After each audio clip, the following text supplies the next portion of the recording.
Assalamualaikum warahmatullahi wabarakatuh.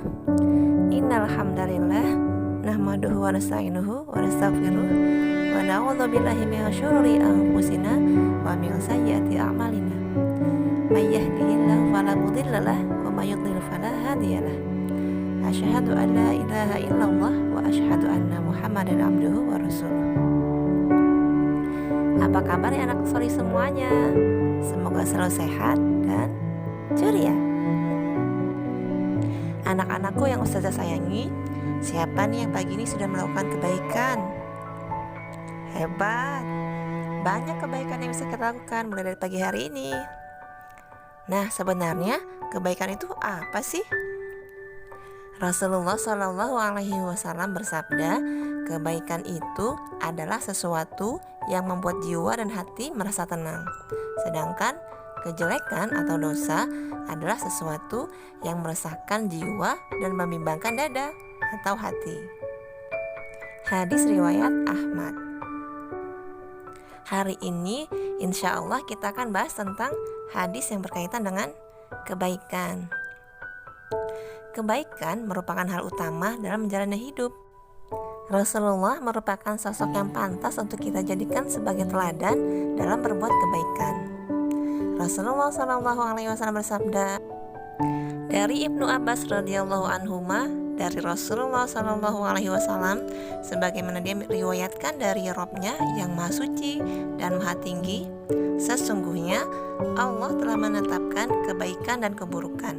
Kemudian menjelaskan hal tersebut. Siapa yang ingin melaksanakan kebaikan, kemudian dia tidak mengamalkannya, maka dicatat di sisinya sebagai satu kebaikan penuh. Dan jika dia berniat melakukannya dan kemudian melaksanakannya, maka Allah akan mencatatnya sebagai 10 kebaikan hingga 700 kali lipat, bahkan hingga kelipatan yang banyak. Dan jika dia berniat melaksanakan keburukan, kemudian dia tidak melaksanakannya, maka baginya satu kebaikan penuh. Sedangkan jika dia berniat kemudian dia melaksanakannya, Allah mencatatnya sebagai satu keburukan. Hadis riwayat Bukhari dan Muslim. Anak-anakku yang Ustazah sayangi, beberapa pelajaran yang bisa kita petik dari hadis tersebut, diantaranya yang pertama, kasih sayang Allah terhadap hambanya yang beriman sangatlah luas dan ampunannya menyeluruh sedangkan pemberiannya tidak terbatas. Bayangkan begitu sayangnya Allah kepada kita.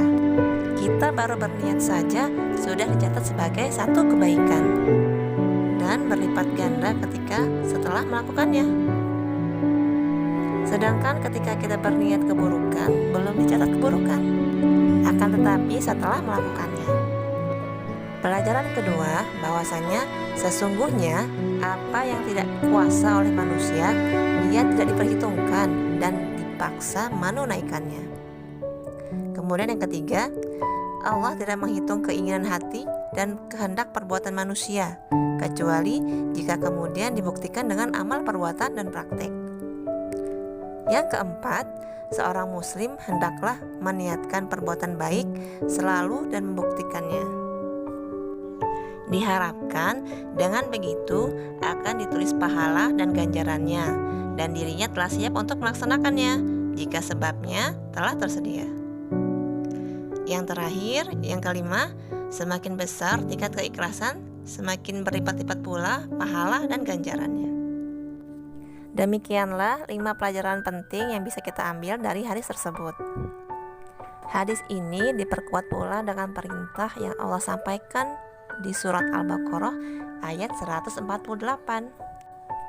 Fastabiqul khairat, berlomba-lombalah dalam berbuat kebaikan. Anak-anakku yang Ustazah sayangi, demikianlah yang bisa Ustazah sampaikan di pagi hari ini. Semoga Allah berikan kemudahan untuk kita melakukan kebaikan dimanapun, kapanpun, kepada siapapun. Amin ya rabbal alamin.